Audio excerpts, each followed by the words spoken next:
Hi, in this video I'm just going to go through our environmental variables, why we have them in the project section, how you use them and what they do.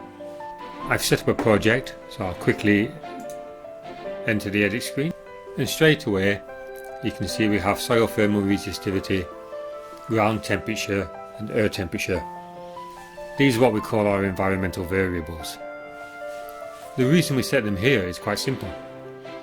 Typically on a project you may use, for example, the same ambient air temperature to size all your cables. Setting the values here means that when you create a cable, the initial environmental variables will be set to the values that are input here. This can save time, you don't need to set them for every cable, and it can also help to avoid mistakes. I'll demonstrate how that works in a short while. When setting your environmental variables up, the first thing to do is to select a country. I'll change the country to Canada. And you'll notice that when I've changed the country, the environmental variables have changed. The soil thermal resistivity has dropped to 0.9. When we set up countries, initially we listed those countries that are given in IEC 60287, and the reference conditions which are populated when you select those countries are the reference conditions given in that standard.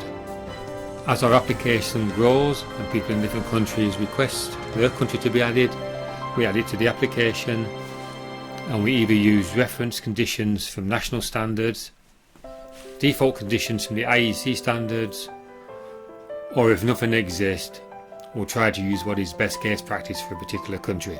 The values that are initially populated, while they can be used, are probably not the best ones. If you know the exact project location and the conditions for your project, it's far better to enter the actual values. For the rest of the demonstration, I'll return to the United Kingdom, and so that we can see this in action, I will change the soil thermal resistivity to a value of 1.8, assuming we've done a site soil survey and this is the result of the investigation. I can save the project, go to view the cables and add a new cable, and now I can edit the cable. To see the environmental variables, I do need to select a cable and set up a derating standard, which I will do quickly.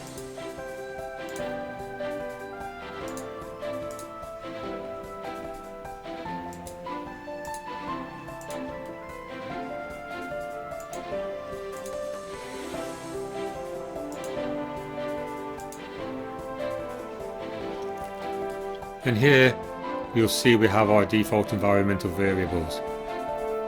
The ground temperature is 15 degrees centigrade and the soil thermal resistivity is 1.8, which is the value I just set in the project edit screen. If, for example, we decide for this cable we can reduce the installation cost by using a lower thermal resistivity backfill, I can sort of change that accordingly, for example to 0.8. And that's how environmental variables are used. It's really quite simple, and I hope you found the video helpful. If you haven't tried myCable Engineering yet, feel free to do so. Just visit the site, register, and you'll be given some free time to have a look and see if it meets your requirements. Thanks for watching.